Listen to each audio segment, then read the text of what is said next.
বাড়িতে খুব সহজ করে বানান চিড়ের লাড়ু এবং বাদামের চকলেট। প্রথমে কড়াইতে তেজপাতা দেবেন এবং জিরে দিয়ে কিছুক্ষণ ভেজে নেবেন। তারপর ওটাকে নিয়ে নেবেন বাটি থেকে, চালের শেয়ারগুলিকে কড়াইতে ভেজে নেবেন। এটাকে ততক্ষণ ভাজতে হবে 2-3 মিনিট। 2-3 মিনিট ভেজে থালে নিয়ে নেবেন, থালাতে।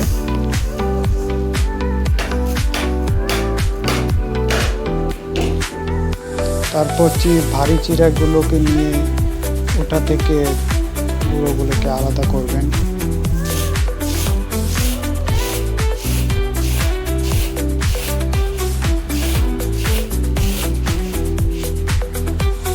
তারপর গরম কড়াইতে সেটাকে ভালো করে নাড়বেন ততক্ষণ যতক্ষণ এটা লালচে ভাব চলে না আসে। কড়াইতে আমরা ভালো করে নেড়ে নেব।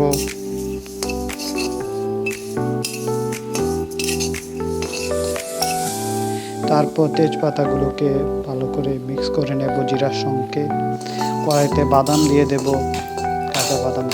তারপর সেটা থেকে গুড় দেব কড়াইতে, নরম গুড় দিতে হবে আপনাদের। এটার গুড়টাকে মেল্ট হতে দিতে হবে। কড়াইটা ফ্লেমটা বাড়িয়ে নেব, পুরো জল দিয়ে দেবেন। গুড়গুলো ভাজার পর দেখবেন ক্রিমি ভাব চলে এসে পেরেছে। তারপর এটার মধ্যে চালের শেয়ারগুলো দিয়ে দেবেন। এটাকে কিছুক্ষণ নেড়ে নেবেন।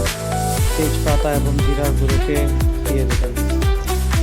চালের শেয়ারগুলোকে ভেজে নেবেন। কিছুক্ষণ ভাজার পরে দেখবেন একদম লাল হয়ে গেছে। সেটাকে তারপর কড়াই থেকে নামিয়ে নেবেন। নামিয়ে নিয়ে থালাতে রেখে দেবেন। থালাতে নিয়ে হাতের থালার মধ্যে জল নিয়ে গোল গোল করে লাড়ু বানাতে থাকবেন। তারপর দেখবেন বাদামগুলোকে হাতের সাহায্যে গুঁড়ো করে নেবেন। আর অন্যদিকে গুড় চাপিয়ে আমি ক্রিমি ভাব ধরাচ্ছি। তারপর খইয়ের গুঁড়োগুলোকে গুড়ের সঙ্গে মিক্স করে নেব। তারপর তেজপাতা এবং জিরের গুঁড়োকে দিয়ে দেব। দিয়ে এটাকে মিক্স করতে থাকবো। যতক্ষণ না ভালো করে মিক্স হয় ততক্ষণ এটাকে মিক্স করতে হবে। তারপর হাতের সাহায্যে কিছুক্ষণ মিক্স করে আমরা সুন্দর সুন্দর লাড়ু বানাতে পারবো। তারপর আপনারা নকশা দিয়েও বানাতে পারবেন বা হাতের সাহায্যে বানাতে পারবেন। তো আমরা হাতের সাহায্যে কিছু লাড়ু বানিয়ে নেব। তারপর বাদামগুলোকে ছেঁকে চুকলাগুলোকে আলাদা করে নেব। সেটার উপর গুড় দিয়ে দেব। গুড় দিয়ে সেটাকে বাদামের সঙ্গে ভালো করে মিক্স করে দেব। মিক্সটা আপনারা দেখবেন ভালো করে মিক্স হওয়ার পর কিছুটা এরকম ভাব চলে এসেছে। সেটাকে থালাতে নিয়ে নেবেন। থালাতে নিয়ে এটাকে কিছুক্ষণ ছড়িয়ে রেখে দেবেন, প্রায় 5-10 মিনিট। দেখবেন কিছুটা শক্ত হয়ে আছে। আপনি নাড়ুও বানাতে পারেন বা বাদামের চকলেটও বানাতে পারেন। আপনাদের ইচ্ছে মতো যে কোনো আকার ধারণ করে নেবে।